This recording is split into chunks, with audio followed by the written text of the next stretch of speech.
Live from the WAME News Center, this is the 6 o'clock news. Iredell County's trusted news leader. With Bryson Davis. Good evening, I'm Bryson Davis with the WAME 6 o'clock news. Thank you for joining us. We begin tonight in Mooresville, where investigators are searching for answers after a high-profile burglary at a private residence. The Iredell County Sheriff's Office is investigating a residential breaking and entering that occurred earlier this month at a home on Dooley Road in Mooresville.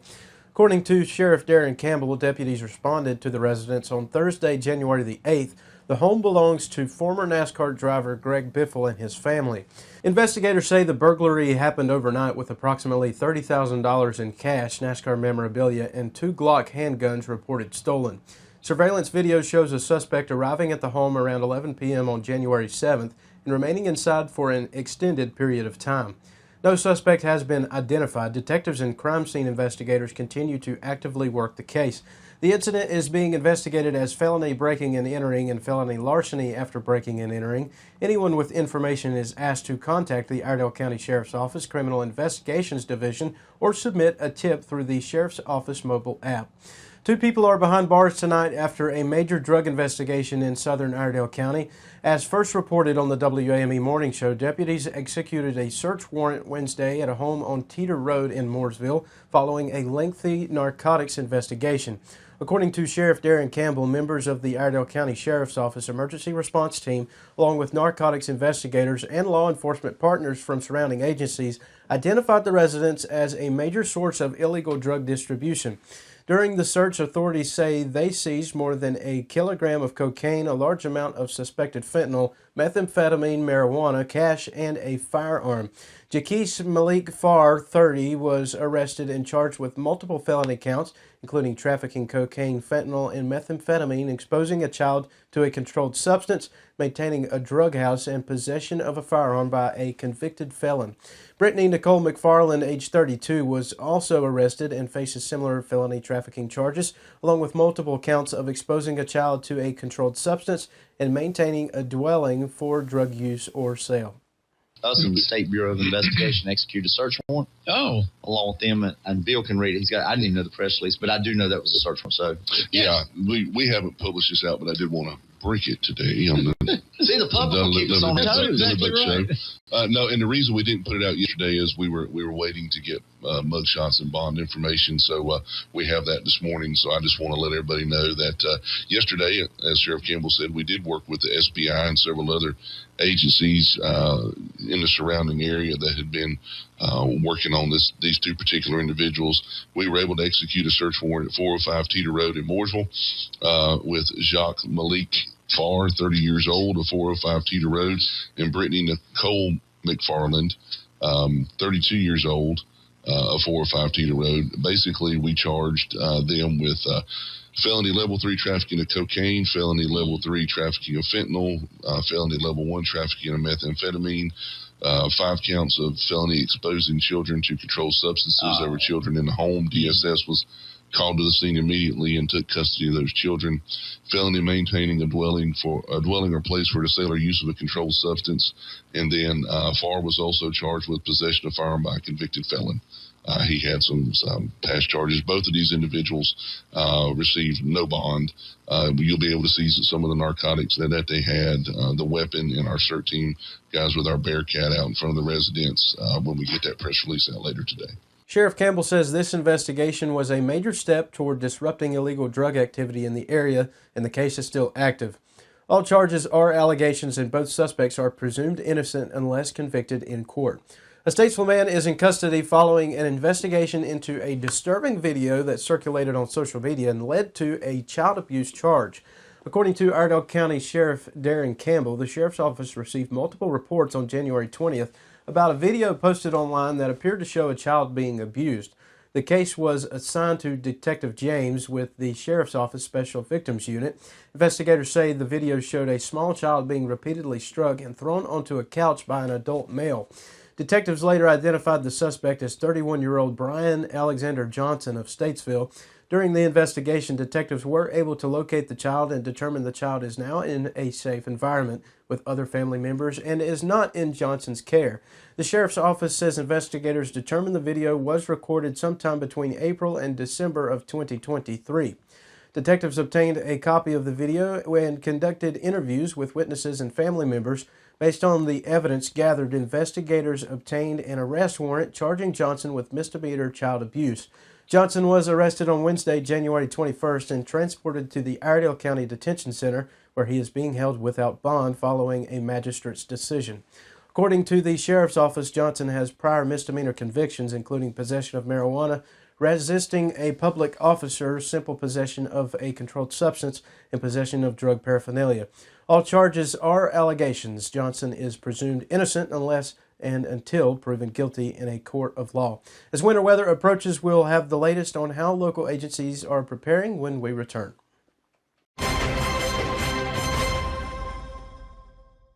How do you know when you've made the right decision? It's the feeling you get in your gut, the one that tells you what's right or wrong. It's the voice inside you that says, I'm buzzed. Better leave the car when it's time to go. Buzz driving is drunk driving. For decades, I've taught you everything I know. How to safely build a fire, and how to control the flames. But I can only teach wildfire prevention. Only you can prevent wildfires.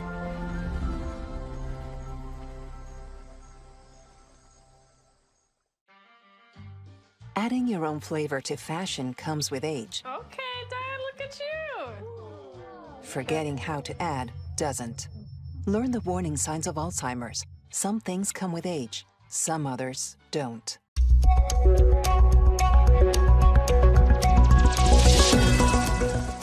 The National Weather Service has issued a winter storm watch for much of western North Carolina, including the Statesville area. The watch runs from Saturday morning through Monday afternoon. Forecasters say the system could bring a mix of snow, sleet, and freezing rain to the region. Snow and sleet accumulations of 1 to 6 inches are possible, with ice accumulation between 0.4 and 1 inch. Higher snow totals are expected north of Interstate 40, while higher ice amounts are possible in southern and western mountain areas. The storm could create dangerous travel conditions, downed trees, and widespread power outages that may last several days.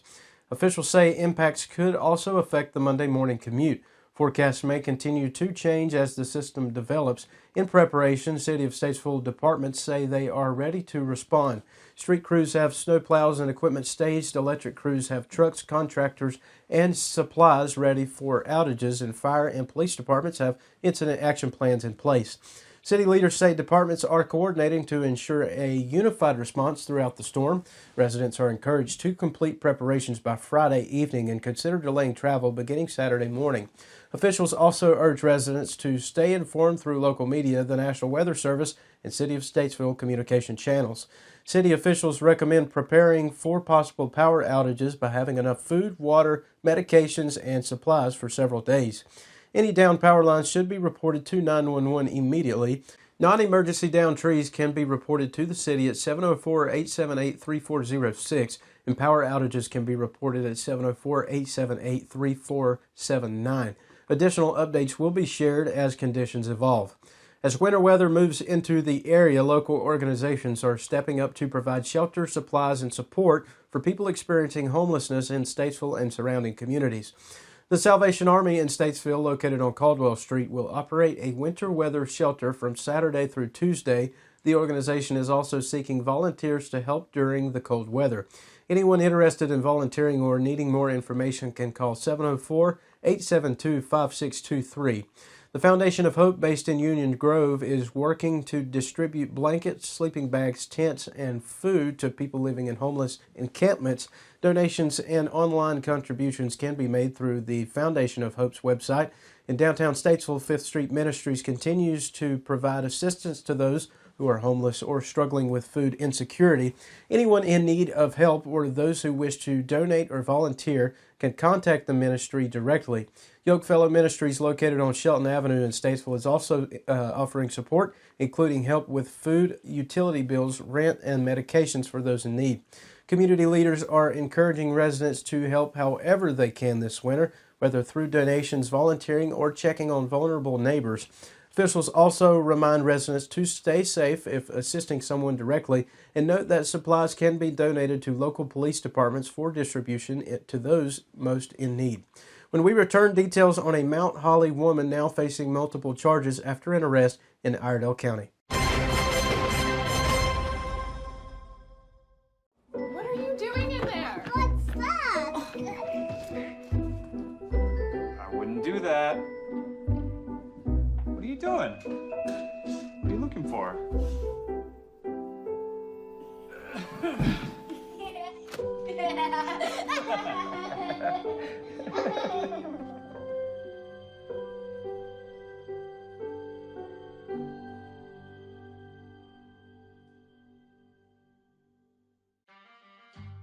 Adding your own flavor to fashion comes with age. Okay, Dad, look at you.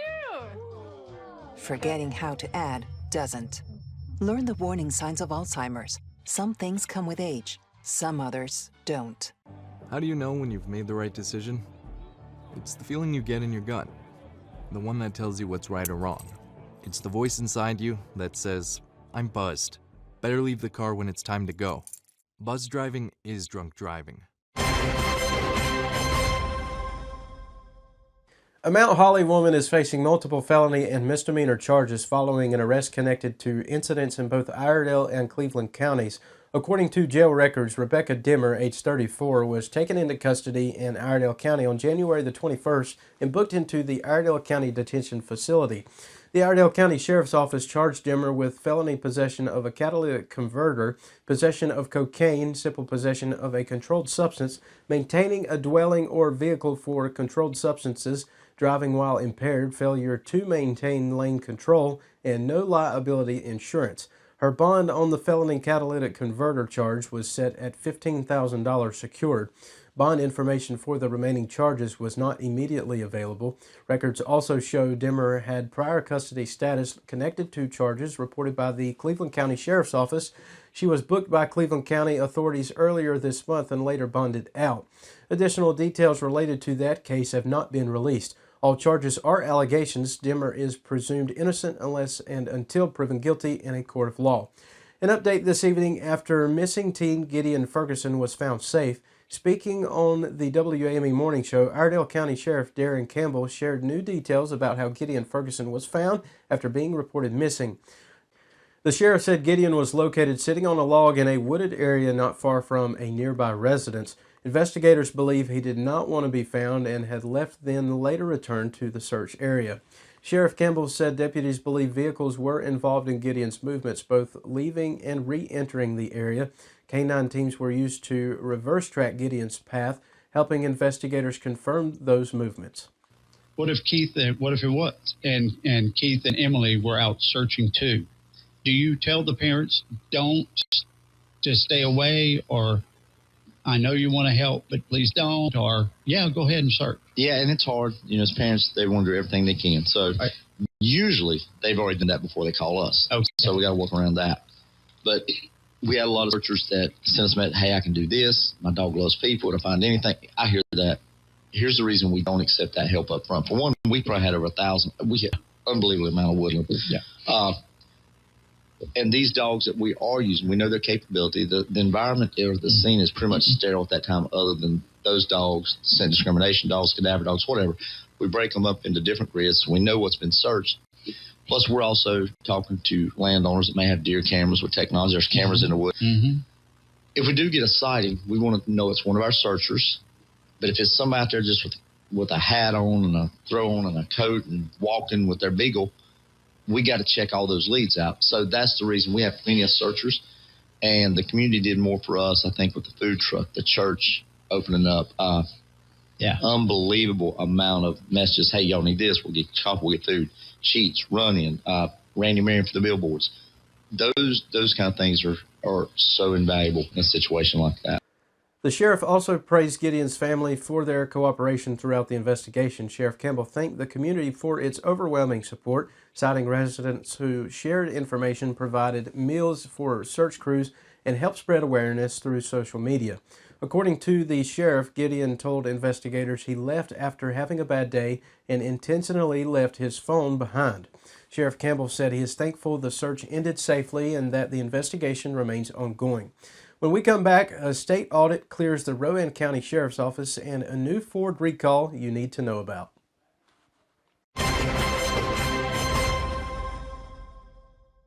What are you doing in there? What's that? I wouldn't do that. What are you doing? What are you looking for?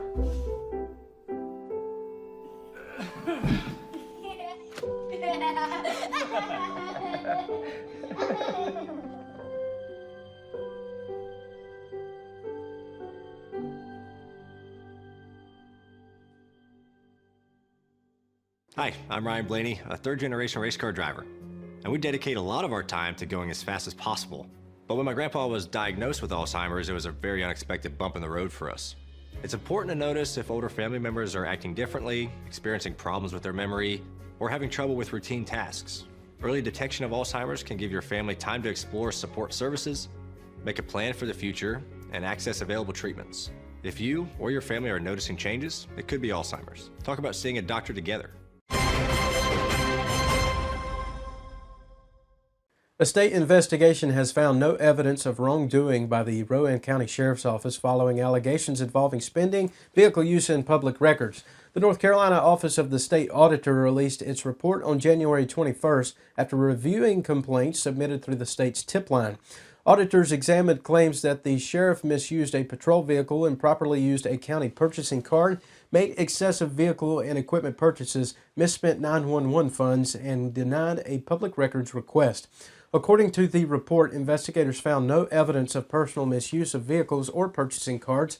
Spending was determined to be within approved budget limits, and claims of excessive purchases, including vehicles, equipment, and uniforms, were found to be unsubstantiated. Other allegations could not be investigated due to a lack of specific information. Based on those findings, the state auditor closed the case. In a written response, Sheriff Travis Allen said the results confirm his office's commitment to transparency and responsible use of taxpayer funds. Ford Motor Company is issuing a safety recall that could affect thousands of drivers, warning of a potential fire risk involving certain vehicles. Ford says the recall involves vehicles equipped with an engine block heater that could crack and allow engine coolant to leak. If that coolant comes into contact with electrical components while the heater is plugged in, it could lead to a short circuit and increase the risk of a fire. The recall affects select Ford and Lincoln models from recent model years. Ford is advising owners not to plug in or use the engine block heater until the issue is repaired. Dealers will replace the affected block heater at no cost to vehicle owners. Drivers are also encouraged to watch for warning signs, including coolant leaks, a burning smell, smoke, or engine overheating. Ford says notification letters will be sent to affected owners and repairs will be scheduled once replacement parts are available. Drivers can find out if their vehicle is included by checking their VIN through Ford's recall lookup or by contacting their local dealership. It's been a busy day in the news. Thank you for joining us this evening. Stay with us. More coverage continues online and tomorrow morning on WAME. Have a good evening. Stay informed. Stay ahead. WAMEnews.com. Social and on air.